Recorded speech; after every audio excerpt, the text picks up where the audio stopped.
సంగారెడ్డి జిల్లా Ameenpur police station పరిధిలో దొంగతనాలకు పాల్పడుతున్న ఇద్దరు నేరస్తులను అరెస్ట్ చేసి రిమాండ్కు తరలించారు.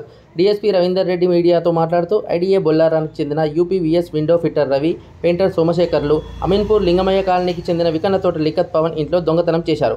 పవన్ కుటుంబం గత నెల 28 అరుణాచలం వెళ్లి తిరిగి వచ్చేసరికి ఇంట్లో దొంగతనం జరిగింది. బీరువాలో ఉన్న బంగారం, వెండి దొంగలించారు. బాధితుల ఫిర్యాదు మేరకు కేసు నమోదు చేసుకున్న అమీన్పూర్ పోలీసులు దర్యాప్తు చేపట్టి రవి, సోమశేఖర్లను అరెస్ట్ చేశారు. నిందితులు బొల్లారం, అమీన్పూర్, దుండిగల్ పోలీస్ స్టేషన్ల పరిధిలో 7 దొంగతనాలకు పాల్పడినట్లు డీఎస్పీ వెల్లడించారు. వీరి వద్ద నుండి 10 తులాల బంగారం, విదేశీ కరెన్సీ, బైక్ రికవరీ చేసినట్లు తెలిపారు.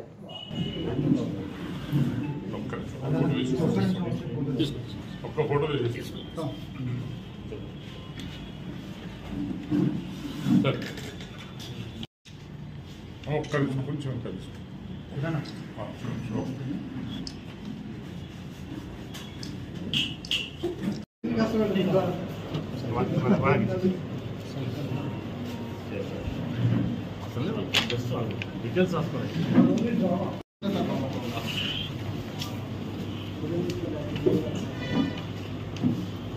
సరేనా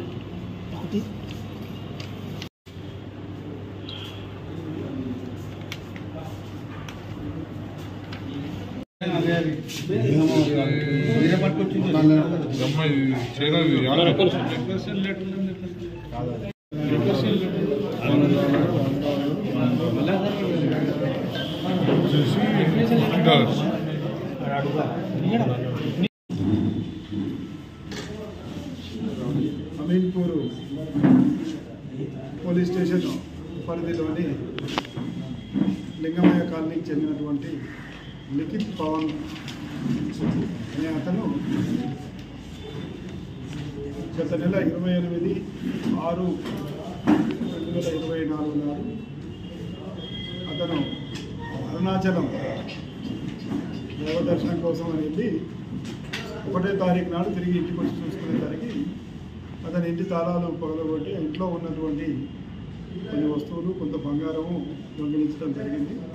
దానిపైన అమీన్పూర్ పోలీస్ స్టేషన్లో కేసు నమోదు చేసి ఇన్వెస్టిగేట్ చేస్తున్న క్రమంలో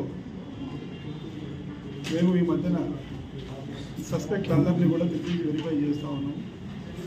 అందులో ఈ బొల్లారానికి సంబంధించినటువంటి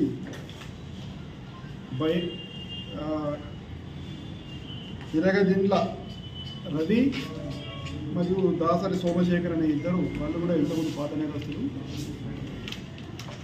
వాళ్ళవి కూడా సస్పెక్ట్ షీట్స్ ఉన్నాయి పోలీస్ స్టేషన్లో. ఆ క్రమంలో వాళ్ళను అనుమానం మీద తీసుకొచ్చి ఇంట్రాగేషన్ చేస్తే ఏదైతే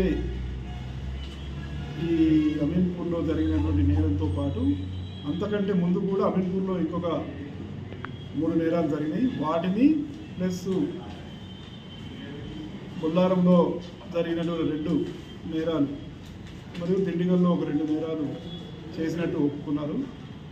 వాళ్ళ వద్ద నుండి అమీన్పూర్లో దొంగిలించబడినటువంటి ఒక 10 తులాల బంగారం, బొల్లారంలో ఇళ్లలో దొంగిలించబడినటువంటి కొన్ని డాలర్లు, కొన్ని వస్తువులు అన్నింటినీ కూడా వారి వద్ద నుండి సీజ్ చేసి అరెస్ట్ చూపించడం జరిగింది.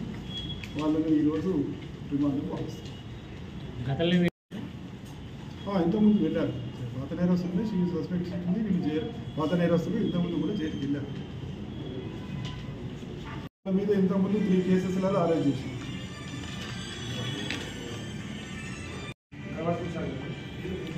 వీళ్ళని బొల్లారంలో అంటే వీళ్ళకి యాక్చువల్గా ఏంటంటే వీళ్ళ మీద పాత ఈ సస్పెక్ట్ షీట్స్ ఉన్నాయి. వీళ్ళకి ఫింగర్ ప్రింట్స్ కానీ అన్నీ మన దగ్గర ఉంటుంది. మాకు ఎంఓ ద్వారా మనం కొంత ఐడెంటిఫై చేస్తాం. అంటే ఫలానా ఎంఓ వదిలేయగలుగుతారు అనే దానితో ఆ క్రమంలో వెరిఫై చేస్తున్నప్పుడు వీళ్ళ మీద అనుమానంతో మనం తీసుకొచ్చి వెరిఫై చేస్తే ఇంకా నేరాన్ని అంటే మీరు ఎలా ట్రేస్ అవుట్ చేశారు సార్? వీళ్ళిద్దరిని ఎలా ట్రేస్ అవుట్? వీళ్ళు పాత నేరస్తులు